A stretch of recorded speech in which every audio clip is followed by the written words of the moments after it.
sa amin po na inatid sa inyo ng Chiki. Ay, sige, tuloy natin po sa ano, no? Makausap po natin via telephone ang security expert na si Ginoong Chester Cabalsa. Siya rin po ang founding president ng International Development and Security Cooperation o IDSC. Good evening po, Sir Chester. Yes, good evening po. Okay, Sir Chester, I'm sure napanood nyo na, di ba? Yung video na pinakita sa atin ng ating mga opisyal, pero at the same time, meron ding video na sariling pinakita ang China, no?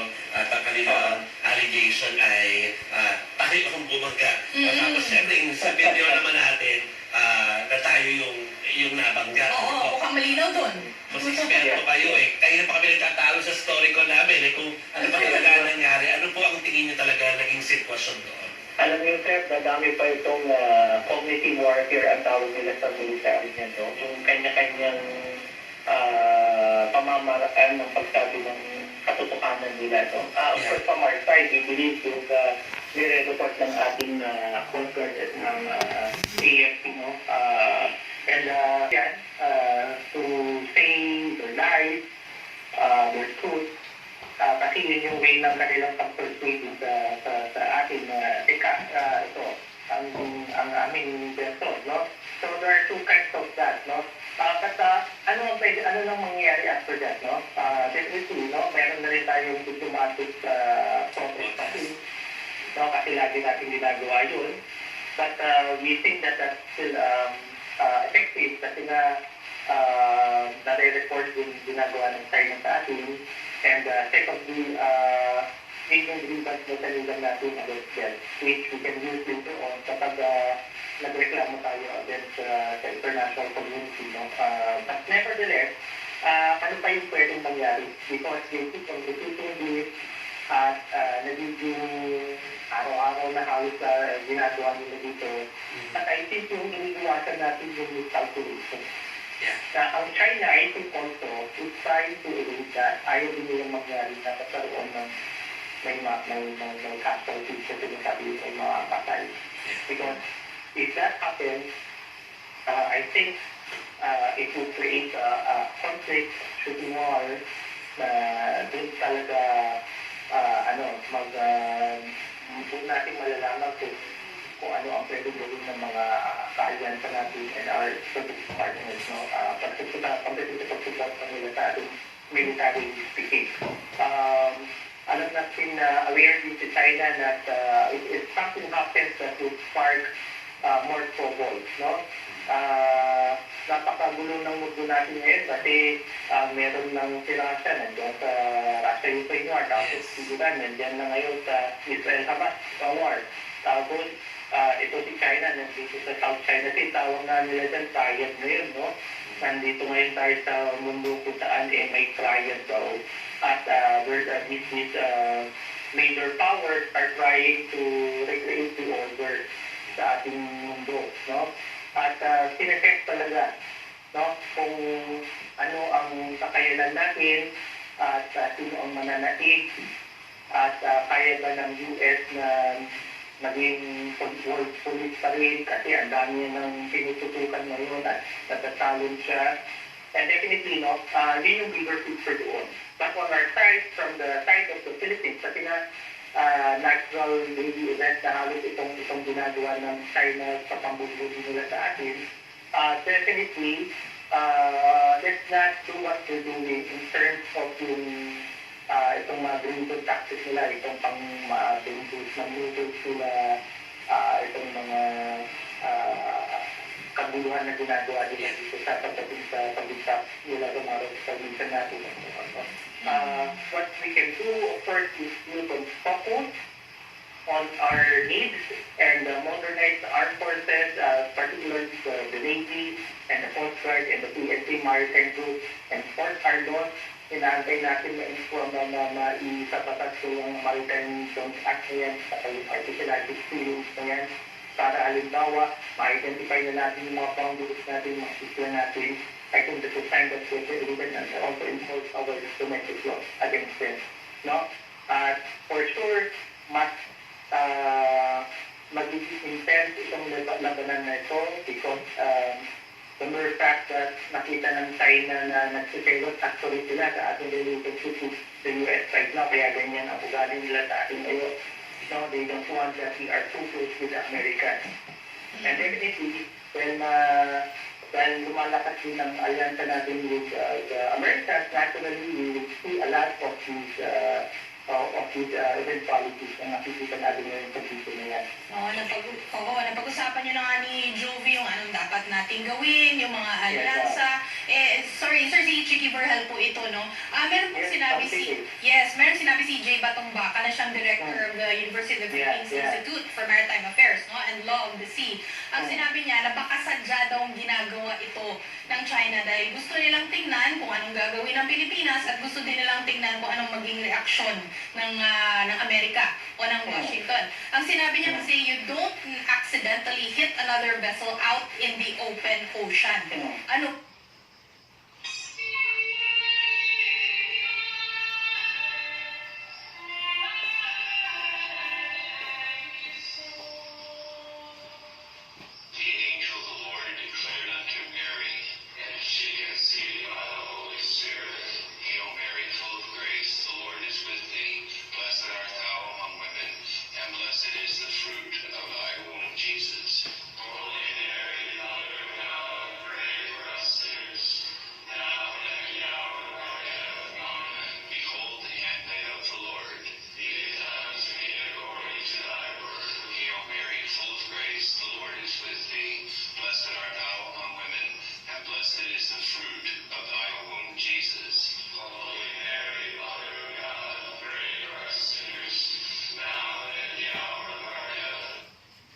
Strategy, yung all-out,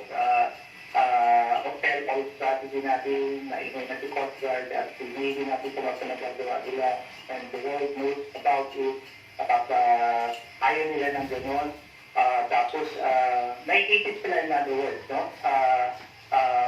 We have a stronger relationship with Washington right now. Ayaw nillusion yung gano'n kasi gusto niya. Remember, these are relationships, no? We are building relationships.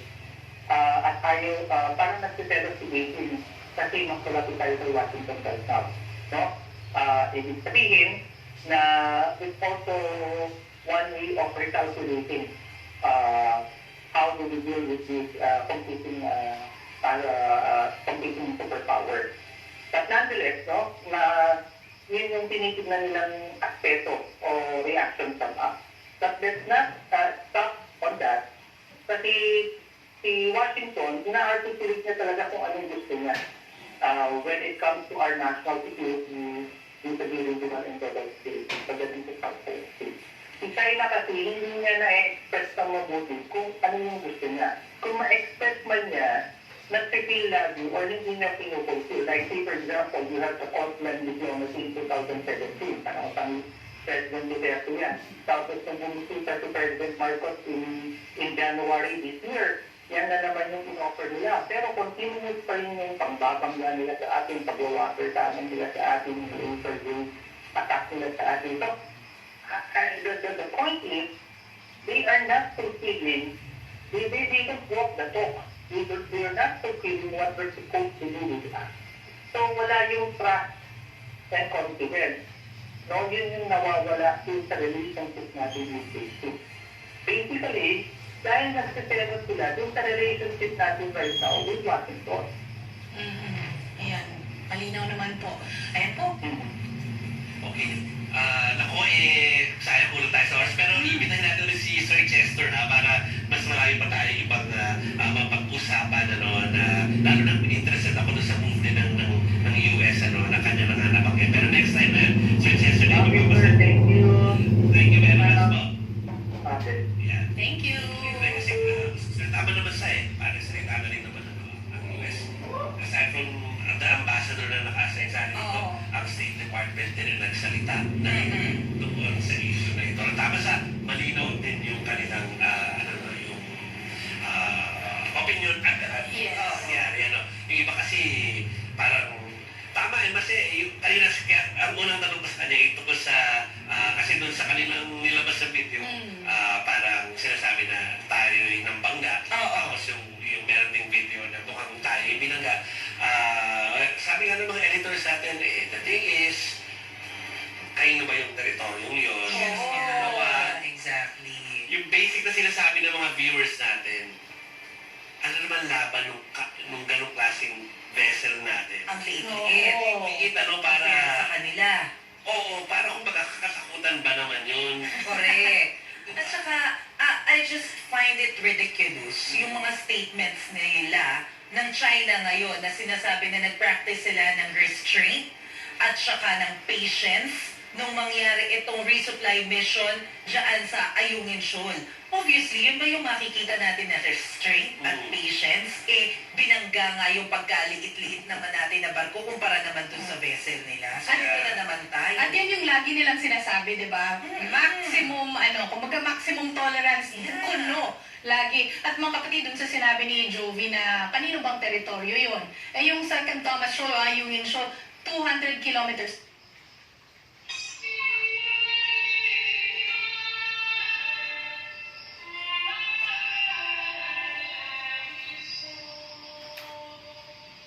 The angel of the Lord declared unto Mary, and she conceived by the Holy Spirit. Hail Mary, full of grace, the Lord is with thee. Blessed art thou among women, and blessed is the fruit of thy womb, Jesus. Holy Mary, Mother of God, pray for us sinners, now and at the hour of our death. Amen. Behold the handmaid of the Lord. Be it unto me according to thy word. Hail Mary, full of grace, the Lord is with thee. Blessed art thou among women, and blessed is the fruit of thy womb, Jesus. Holy Mary, Mother of God, pray for us sinners, now and at the hour of our death. It was not a good incident at gagawa ng mga steps para madiplomasa paano. Ano po? So, una tayo mag-debate dito sa ating Facebook comment section kung sino ang tama o mali doon. Alam na kung sino tama. Pero ang hinahanap ko na lang, yung mga nagbibigyan ng mga mensahe at saka ng kanilang mga opinion about China na nung opisan natin. O kaya ay nagbibigyan ng mensahe na paikisa sa ibang bansa kapag meron pong conflict doon. Sana sa atin din meron din sentimento at suporta o kaya ay Yes. magpapahayag. Ano po, na hinihintay natin yan mula sa ating mga opisan. At least walang nasaktan, no? At nakapag-partially deliver sila. Yung unang barko daw nakapag-deliver, yung second hindi na. Kasi hindi nga sila tinitigilan. Sabi ng nga ng China. National Security Oo. Council, 50% successful. Oh, partial success nga. Oo. May partial. sabi ko, walang katapusan to no? Kung pwede nga lang po episode, ito na po. Pero wala na mag-pause ko na very short break. Babalik po agad ang sa ito. Natagpuan mo na ba ang totoo sa'yo? 92.3 Radyo 5 True FM. Dito tayo sa totoo. Magsigawan ang pinagdadaanan. Why hold back? Kung makakagaan naman sa kalooban. Si Nora, sabi niya, shout out sa sarili ko na kung kailangan ko bigyan ng lakas ang sarili ko kasi pagod na ako. Guys, ano ang shoutout mo? Kaya kayo mga bagets kayo ha, makinig kayo kay Tita El, makinig kayo kay Tita Laila. Yung mga nanay niyo, mahalin niyo yan ha. Malapit na. Simula Lunes, October 23 na. Tutukan gabi-gabi ang malalimang pagsisiyasat ng mga napapanahong balita. Hihimayin ang iba't ibang anggulo para sa mas malawak na diskusyon at impormasyon. Samahan sina Edling Gao at Mian Los Manios mula sa Frontline. Tonight, Lunes hanggang Biyernes, 10:35 p.m. sa TV5. Pinaniniwalaan, pinagkakatiwalaan, pinaninindigan. 92.3 Radyo 5 True FM. Dito tayo sa totoo. Babalik po ang ganito lang. Pati namin agad ha. May pag-uusapan Parang may connections pa tayo pag-uusapan. Ano po? Hello kay Maria Sander, kay Lolita Mendez, Noel Miguel. Sabi ni Noel Miguel, sober na po talaga ang China. Agree. Tapos si Gigi Victa, sabi niya, we try to stay home as much as possible para makapag-save sa gas. Na mataas kasi. Oh, tataas bukas ulit. Si Teresita Morfe, sabi niya, Pinoy pa talaga ang sinisisi sa pagbangga. Nakakagigil na po. At hello kay Alan Malasigan at kay Georgie Arsec. Oh, hindi na ako nagulat. Ibang Pinoy nga, sinisisi din tayo eh. Correct. Pinoy yan ha. Oo. Zenon Hailon, hello sir. Emmy Villarosa and Kiko, good evening sir. Dr. Emerson Bisa ng St. Luke's Global and Doc James Artiza ng Philippine Heart Center. Good evening, tsaka sa mga taga-Antipolo dyan. Si Stanley Malasig, pasok daw bad boy. Sino yan, Stanley? Ayun pala. Oo. Okay, tinanong ko pa kung sino si Bad Boy. O sa YouTube naman, si Aurora Janicio, Dong Manuel, pa-shoutout daw kay Myra Manuel at Letty Manuel na avid viewer ng STL sa Bacoor, Cavite. Nice, nice. Olivia Toledo, Alex Fuentes, Hi, Alex. JDL, Kennard Camilo, kay Edwin Adapon, hello, at kay Ronald Baxtay. Oh, alam ko itong si Nelson Arenas ay nagpapa-shoutout. Hello sa'yo, Nelson Arenas. Sabi niya, malungkot daw kung may Monday. Antok lang. Antok lang. Oo, sabi ko kanina, ba't ganyan yung ngiti mo? Antok lang pala. Oo. Tapos ang pinag-usapan pa namin sa umpisa, masaya yung mga Oh. option na... Oo. Ay, di lalo Yung domino. Christian Pardillo, Froderino Tomas Jr., good evening sa'yo. Marcia Abrea, Apple Malasigan. Okay, tuloy na po natin ha. Mamaya babati pa kami pag may oras. Pero puntahan natin ang paparating po na barangay election.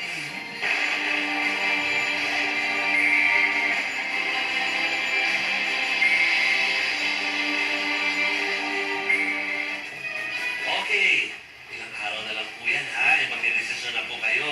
At kami po ay magko-cover. So sana po ay manood kayo sa mga araw na yun ha mga kapatid. Pinag-aaralan po ng COMELEC ang pagbabawal ng paggamit ng patok na artificial intelligence o nga naman or AI sa mga poster ng mga kumakandidato sa barangay at SK elections. Sinabi po yan mismo ni COMELEC Chairman George Garcia sa programang One Balita Weekend. Ikaw nag-interview. Yes. Okay. Pabor daw siya sa paniniwala ni Senator Francis Tolentino na labag sa prinsipyo ng truthfulness ang paggamit po ng AI images. O, ano na ako, Kasi nagkakawan naman. po. Bigla nagka-abs. Ano Oo. ba? Pakinggan po natin siya. sumusuporta tayo at sabi ni Senator Tol. Pero at the same time, gusto rin natin mag-aral kung reality po ito. Kakailanganin ba ng isang batas? O pwede ang COMELEC na lamang tutuan ng sariling guidelines para dito? Okay, so pwede bang yung susunod parang election-related violence, lumalabas po ito ha, dahil namatay po sa pamamaril ang kumakandidato para sa kagawad na si Juby Pintor sa Masbate City po yan. At base sa mga paunang investigasyon, nasa burol ang kapitbahay o burol ng kanilang kapitbahay si Pintor nang pagbabarilin siya. At ang incumbent barangay chairman na si Joseph Martinez. Ang nasa likod daw nito, ang umano'y armadong grupo, talagang barangay level, may mga armadong grupo. Ng kalabang kandidato ni Martinez na si Dolores Inopia. Nagpapagaling pa rin sa ospital si Martinez habang tinutugis sa po ng mga polis ang mga suspect. Grabe naman sa barangay. Barangay. Choose wisely mga kapatid and wait for our continuing coverage po nitong barangay and SK elections. Ayaw natin ng violence. Ayaw. Kaya nga, Pero may violence talaga sa mundo. World peace nga sana, kaya lang magulo pa rin sa Israel. correct. Kaya dapat sensitive din tayo dun sa pagbibigay ng komento dyan sa Israel kahit malayo siya sa atin kasi buhay yung nakataya. Oo. Parang kagaya nung... May pinaparinggan ka ba? Uy, hindi naman. Ay, hindi naman. Parang interesting lang kasi talaga na pag-usapan yung tweet ni Ambassador Teddy Boy Locsin. Ambassador Oo. na, di ba? Kasi dati siya Foreign Affairs Secretary pero ngayon nandun na siya sa UK. Meron ba tayong maipakitang tweet? Dati kong dati kong anchor yun sa isang Ayun. Sa dalawang programa ko pala, hindi lang sa World Tonight at saka, nakalimutan ko na yung isa kong programa. Kasi tayo matagal na yun. Oo, program. Basta dalawang programa, si Sir Teddy po, isa sa mga anchors ko noon. Oo. Sabi niya sarcasm daw yung kanya. Sarcasm. Pero mukhang admittedly, hindi ito katanggap-tanggap sa sensibility ng marami. In fact, agad na nagsabi ang DFA na parang Opinion niya yan. At Oo. kanya lamang Oo. at yun, na hindi ito bilang miyembro siya ng diplomatic corps. Kasi Oo. parang dun sa original na tweet niya, sinasabi niya na parang, that's why Palestinian children should be killed. Correct. But they might grow up to be gullible as innocent Palestinians letting Hamas launch rockets at Israel. So parang, pero ito yung pinapaliwanag niya na sarcastic remark siya eh. Kaya dapat ka mag-ingat. Kaya dapat maingat. Oo. Kasi kahit na sabihin mo na gumagamit ka ng sarcasm, hindi kasi lahat ng tao maiintindihan yun. Totoo yan. Lalo na kung ganito kasensitibo yung issue. Yes, yes, Oo. yes. So, madalit naman yan. Tsaka dapat ata hindi gumamit ng sarcasm kapag ganito kasensitibo yung issue. Totoo din yan. Ang pangalan ng programa namin ni Sir Teddy ay No Filter at wala po siyang filter. Ayan na nga. No Bakit Filter ang yung title. title? ha? Yes, talaga yung No pinagay sa filter. kanya yung title nung palabas na yun. Oo. Pero dinilit naman na niya yun. Sabi niya, I immediately deleted my sarcastic response to a tweet as I realized it could be misconstrued, which is yun nga yung nangyari, hindi Oo. naintindihan ng maayos, and retweeted to incite. So, Yeah. parang Okay. lalo lang magkagulo. Pag ni-retweet na ni-retweet. So, ano yun kasi, mga opinion na lalo na kung nasa social media. Pero syempre, doon agad tayo pupunta sa ano ba talaga yung balita, ano ba sa para doon tayo sa totoo lang talaga, no? Kasi ano ba talaga ang update doon sa Israel para hindi lang puro ganun mga noise ang pinag-uusapan. Ito po yung update mga kapatid. Binuksan na sa unang pagkakataon ng Rafah border sa Egypt para makapasok sa loob ng Gaza City. Sa higit 200 truck ng United Nations na nag-aabang sa labas ng border, wala pang 50 ang nakapasok. Para yan magdala ng humanitarian aid sa mga naipit na residente sa loob ng war zone. Kasama sa ipinasok ang 7 tanker trucks na nag-refill ng gasolina sa depot ng UN malapit sa Rafah border. Meron ding mga pagkain at malinis na tubig na pwedeng mainom. Pero hanggang ngayon, naghihintay pa rin kung kailan bubuksan ang border para sa mga refugee. Aabot ng higit 1 milyong Palestino sa Gaza ang lumikas dahil sa sunod-sunod na pambobomba ng Israeli Defense Forces. Ilan sa kanila mga Pinoy na gusto na ring magparipatriate. Samantala, binigyan ng Heroes Welcome ng Overseas Workers Welfare Administration ang Pinay na si Loretta Alacre matapos masawi mula sa gyera sa Israel. 10 araw ibuburol ang labi ni Loretta sa pinundar niyang bahay sa barangay Cadiz Viejo sa Negros Occidental. Inaasahang bibisita si OWA Administrator Arnel Ignacio sa tahanan ng pamilya Alacre para pag-usapan ang special arrangements sa scholarships para sa pamangkin na pinaaral ni Loretta. Pagkat alas 4 ng hapon naman, nakauwi na sa bansa ang 25 overseas Filipino workers mula Israel. Sila ang 3rd batch ng repatriates nila doon. Kabilang dyan ng 17 caregivers at 8 hotel workers. Okay mga kapatid, pagbalik natin, marami pa tayo pag-uusapan kasama natin si MJ ha. So magbabalik po kaagad ang sa totoo lang. Sino ang napagsasabihan mo ng true feelings mo? Bakit pa niya ako pinaasa? Iba pa lang sasagutin niya. Tama ba yun? Pinaasa ka ba talaga niyan? O umasa ka lang? Aasa ba ako kung hindi niya ako pinaasa? May sinabi ba siya? Kahit hindi niya sabihin, alam ko. Usapang unfiltered, unedited, heart to heart. Dito na ang true kuya nyo, si Kuya Boy. Lunes hanggang Biyernes, alas 12 ng tanghali hanggang 1:00 ng hapon. May makakausap ka na. H2H, heart to heart, sa 92.3 True FM. Dito tayo sa totoo.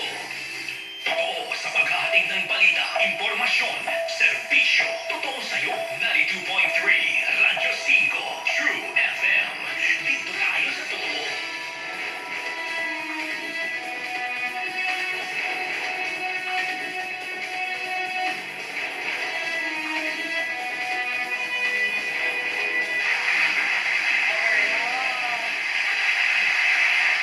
Okay, so sige, welcome back po naman mga kababayan. Oo, welcome back mga kapatid. 6:16 po ng gabi, nandito kami hanggang 6:24. At ngayon ay pasok na natin. Andiyan Si na MJ. siya. Oo, Isa MJ nito Marfori nandito. kasama natin. Hello, good evening. Asa yung shoutout ko dati Edwin Natapo.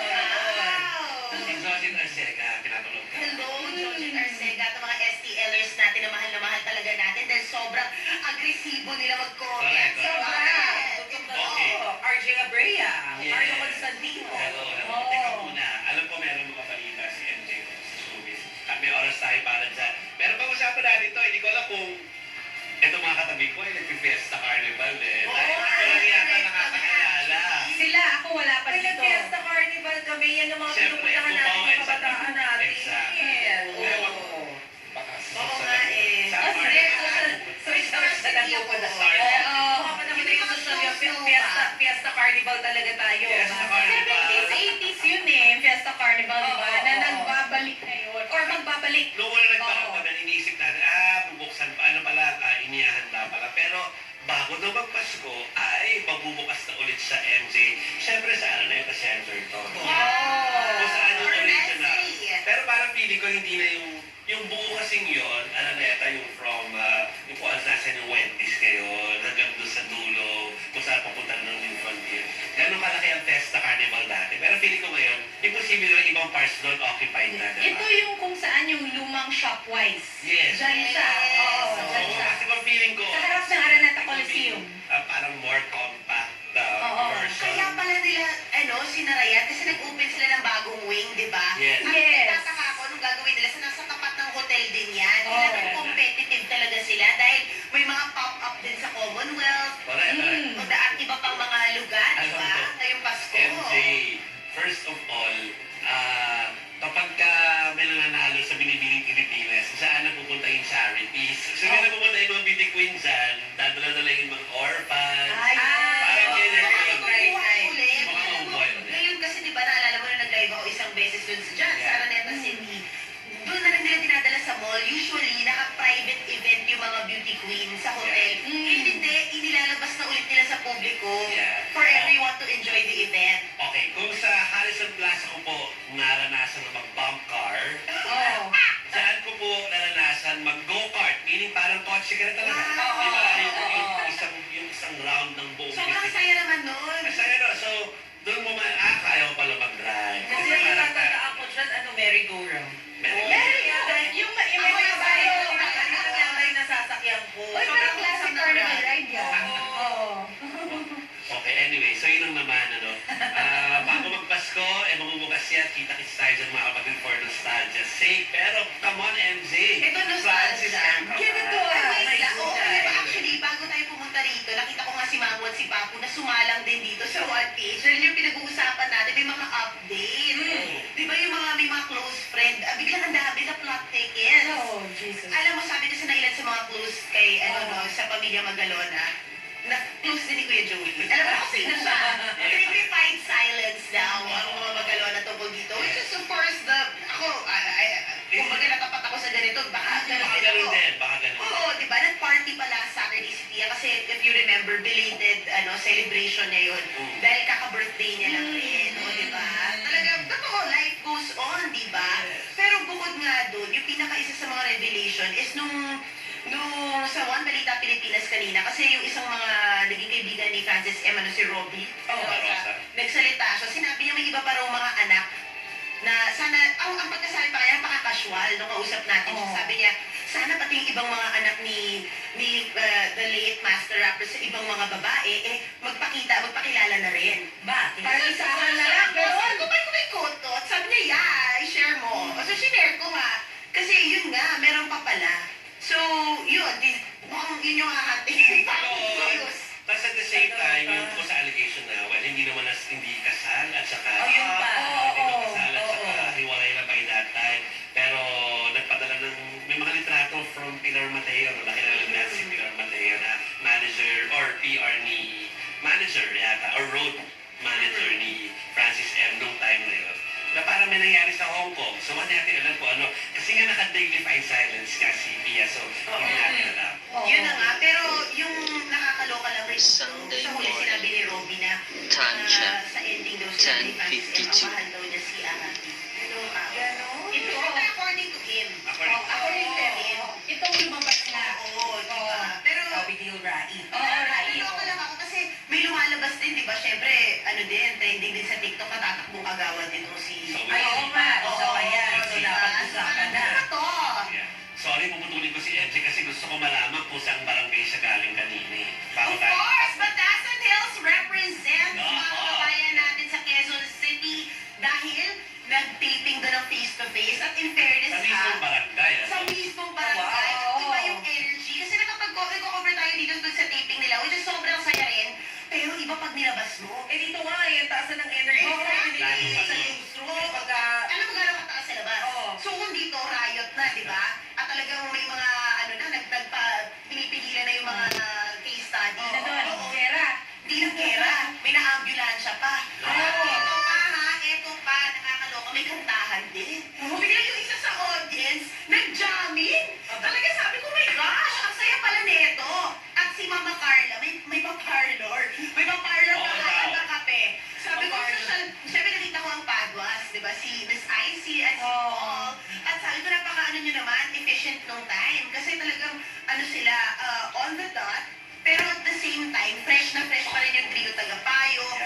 kinausap ko sila, alam mo naman, a woman of few words sila, Attorney Lorna Capunan, di ba? Tsaka sina Dr. Love. Ay, ang taas ng energy. Sabi ko, kamusta kayo? Ganun yung sabi ko. Kasi Ayan. Attorney Lorna, Oo. sabi niya, ano ba, saya! Sabi ko, Nadala din siya, sabi no? ko, ganda ng energy. So, makapadalas ba to? Yes, Anong lalabas? napapadalas ko. And Yun. bukod sa kanilang 11 a.m. ay 4:30 p.m. sila bago ang spin go. Ayan. Okay, mga kapatid, abangan niyo po, aside from that, ang Christmas Station ID ng aming network. Kasama po ang dalawa namin katabi. Edit out kasi katabi namin si LC. Binigay mo yan. Ba't ka naiiyak? Akala ko naiiyak, i-edit out. Akala ko. Dahil akala ko di kami ma-edit out. Binigay mo yan. Hindi kami ma-edit out. Sure na yan, hindi kayo ma-edit out. Pero sa ngayon, natin paano mga kapatid. Hanggang sa muli, ako po si Joey Francisco kasama si MJ Marpoli. Ako naman po si Mara sa Lalilis na umiiyak. Ako po si Chicky Burhel. Huwag na magpagpalit lang. Dito tayo. Sa totoo lang. Kami po ang 1PA sa serbisyo para sa Pilipino. Bye everybody.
Pagsigaw na ang nararamdaman. Bakit mahihiya? Why shy? Oh, si Marvin, nag-message. Ako sabi niya, shoutout sa crush ko. Nahihiya kasi akong umangin sa kanya. Guys, ano ang shoutout mo? Kaya umangin ka na malay mo, yung sorry siya sa'yo. Pagkatapos, para Bernel, you give up, live brother. Yee! Malapit na. Simula Lunes, October 23 na. Buhay ang nais mo bang makamit? Kontento ka na ba sa buhay mo? Kasusweldo pa lang, ubus na. Yung iba nga, hindi pa sumisweldo. Ubus na. Ang tagal mo sa trabaho, wala pang asenso. Gusto mo magnegosyo, pero hindi mo alam kung paano. Sa iyong relasyon, punong-puno ba ng komplikasyon? May pag-asa pa ba tayo? Good news! May Buhay Unleash! Ang programang gagabay sa'yo para ilabas ang galing mo. Kasama ang nagbabalik na power couple na sina Vic at Evelyn Garcia tuwing Sabado alas 4 hanggang alas 5 ng hapon. Dito lang sa 92.3 True FM. Ang tagumpay ay makakamtan. Masayang buhay, tunay na makabuluhan. Ito ang Buhay Unleash. Ang buhay, tunay na makabuluhan. Ito ang buhay unleash.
Magalona na si Francesca Wright nagsalita na tungkol sa kanyang paglantad. Mensahe niya sa pamilya Magalona,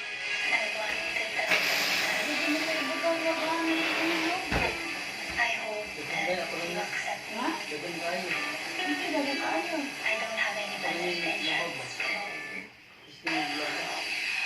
Bagong world record para sa era ng mga pusyong pinatama sa parang domino ng sungkit ng Pilipinas.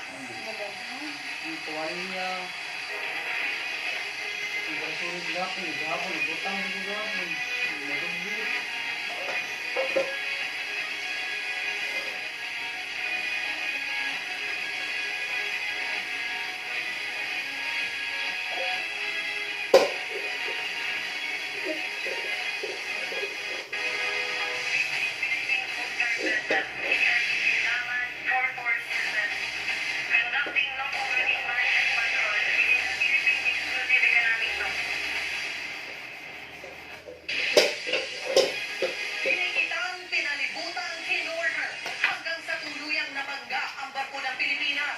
Ganyan na ang estratehiya ng China para pigilan ang resupply mission sa Pilipinas. ang banggang iyan unang beses na nangyari sa gitna ng misyon.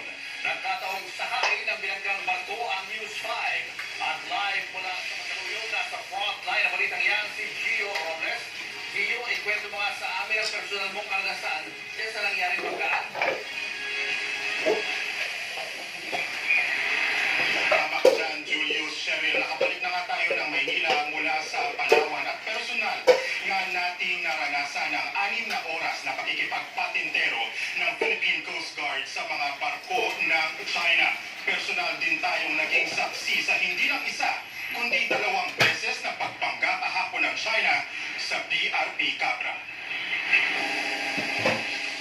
Madaling araw pa lang kahapon kasama ang News 5 bumiyahe para sa panibagong resupply mission ng Philippine Coast Guard sa BRP Sierra Madre sa Ayungin Shoal. Ang 2 bangkang unay sa May o UM1 at 2 ang may dala ng mga supply. Naka-escort sa kanila ang BRP Sindangan at BRP Cabra na sinakyan namin. Pero walang-wala tayong panama sa mga barko ng China na triple ang laki kumpara sa ating mga barko. Alas 6 pa lang ng umaga habang bumabiyahe tayo patungo nga dito sa Ayungin Shoal, pero may mga 3 Chinese Coast Guard na umaaligid dito sa sinasakyan natin ngayon na BRP Cabra. Isa nga sa nakikita natin, ito yung CCG 21556 at kung makikita nga ninyo, meron ding mga tauhan dyan ng CCG na kumukuha din ng mga litrato dito ngayon sa sinasakyan natin na BRP Cabra. Sabi nga ng mga tauhan ng Philippine Coast Guard ay sinasadyang harangan tayo papunta nga doon sa resupply mission natin dito sa may Ayungin Shoal sa bahagi ng West Philippine Sea. Personal kong nakita ang taktika ng China kung paanong hinarangan nila at kinorner ang sinasakyan naming BRP Cabra hanggang sa naiwalay nila sa BRP Sindangan at UM1 at 2. Habang napapalibutan kami ng mga barko ng China, kitang-kita sa video na ito ng PCG kung papaanong pinaghiwalay rin nila ang BRP Sindangan at ang UM1. Pinalusot naman ang UM1 pero ang UM2 nabangga at nakuhanan pa yan ng video. Kasunod ng banggaan ng radio communication pa ang UM2 sa nakabangga ang China Coast Guard vessel 5203.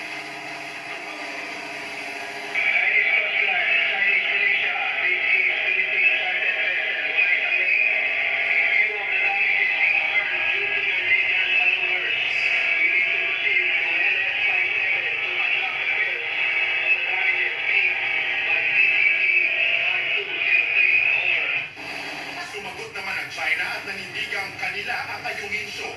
In the period of agreement later, we will only terminate the entry over Philippine ship carrying food and other than delivery of material. No other ship will be permitted to enter. To avoid its competition, leave and keep out. Otherwise, you will appear for responsibility for all the countries or Wala namang nasaktan sa insidente niyan pero napigil nito ang resupply mission ng UM2.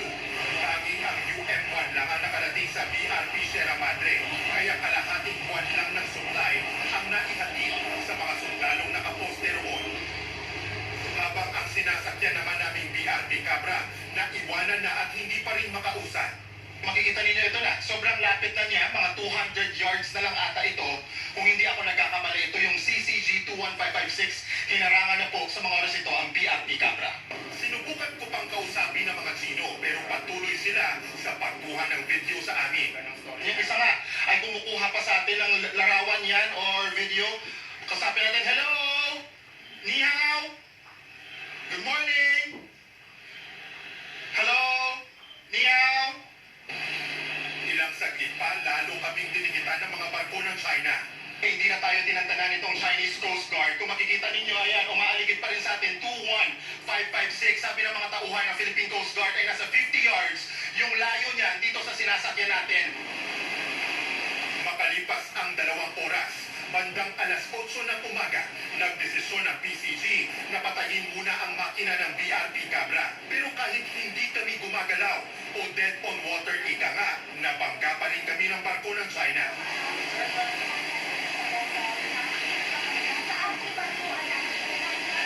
Maging ako, napatapit dahil sa ika.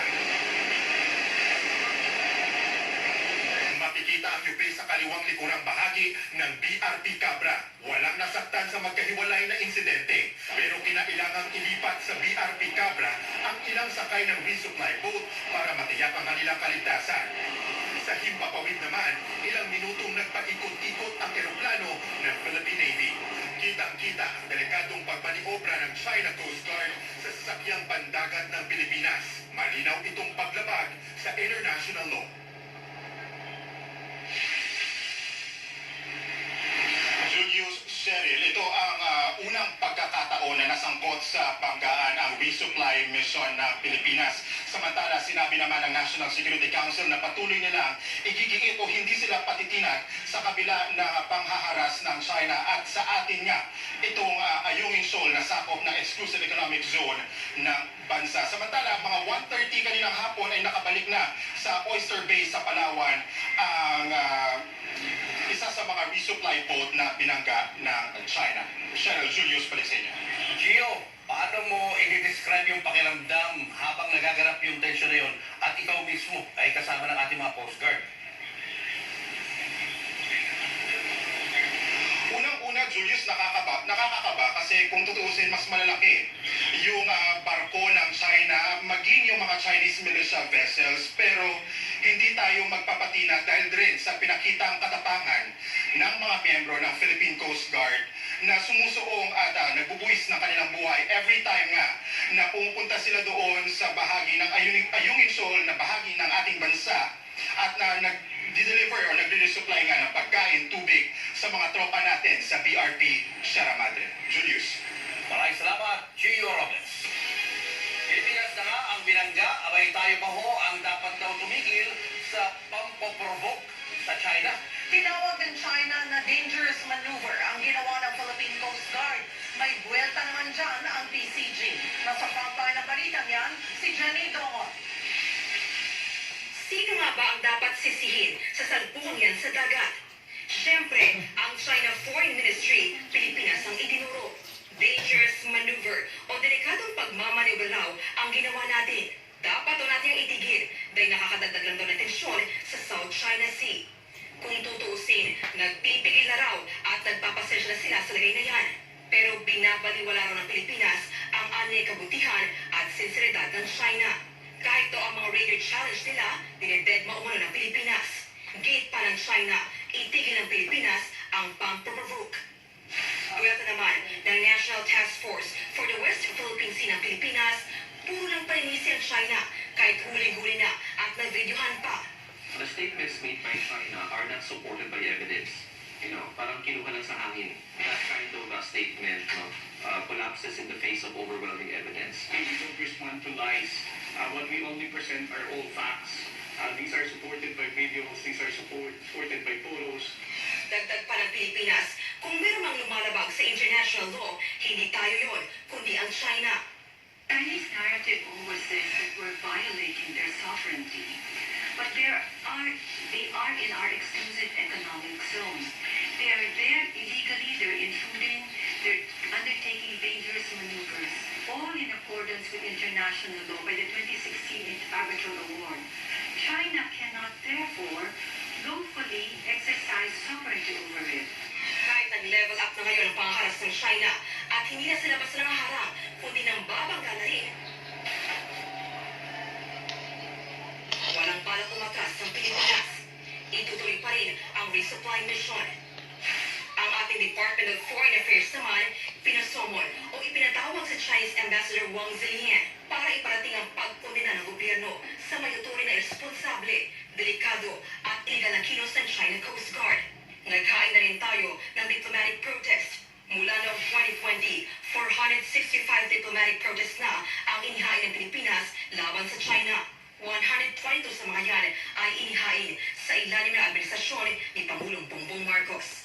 Nagbabalita mula sa frontline. Janito Mon, News 5. Pinaiimbestigahan na ni Pangulong Bongbong Marcos ang paggaan sa West Philippine Sea. Iginiit naman ni Defense Secretary Gibo Teodoro na hindi nangako ang Pilipinas sa China na tatanggalin sa Ayungin Shoal ang BRP Sierra Madre. Nasa frontline ng balitang yan, si Maricel Halili.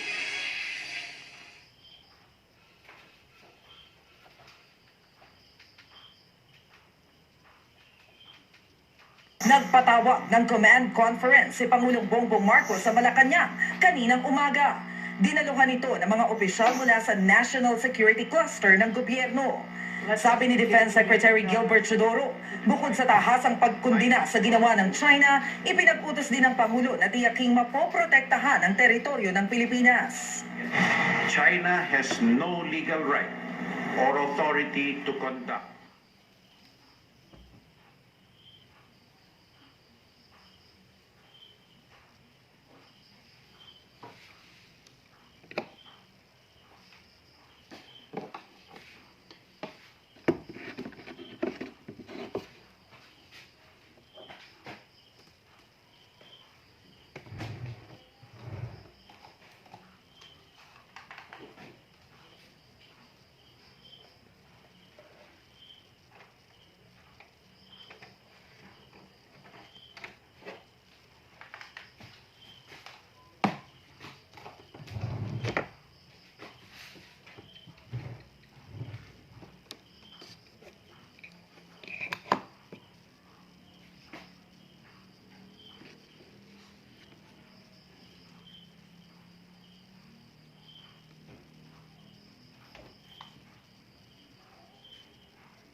collision regulations, the very regulation we Coast Guards are expected to enforce.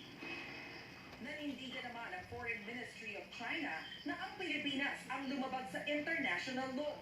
Ilang beses na rin daw kasing ipinangako ng Pilipinas na tatanggalin ito ang BRP Sierra Madre na nakasadsad sa Ayungin Shoal na kung tawagin ng China ay Ren Ai Jiao. Pero lumipas daw ang 24 na taon at imbes na tanggalin ang military vessel, kinukumpuni pa raw ito ng Pilipinas. Tugon dito ni Teodoro at ng National Security Council, malinaw na walang anumang pangako ang Pilipinas sa China. At kung meron man, malinaw naman na sinabi ng Malacanang na kanselado na ito. In law, we have a principle called the thing speaks for itself. Was that restraint? I don't think so. Any unbiased person with a modicum of reason will see that this is not restraint. And there was another attempt to distort the narrative. Sanay na sa mga ganyang kasinungalingan or yung tinatawag na false narratives coming from the People's Republic of China. Kung minsan ayaw na namin sagutin itong mga paratang na ito or yung mga claim nila because wala namang katotohanan. Kaya hindi na raw alam ng pamahalaan kung ano ang kabutihang pwedeng asahan mula sa China, lalo na ngayong sila pa ang nag-host ng pulong tungkol sa pagbuo ng Code of Conduct para sa buong South China Sea. Just yesterday, they were in blatant disregard of international law. And within our jurisdiction, likewise. So, what kind of good faith can we expect from them? Nagbabalita mula sa frontline, Maricel Halili, News 5.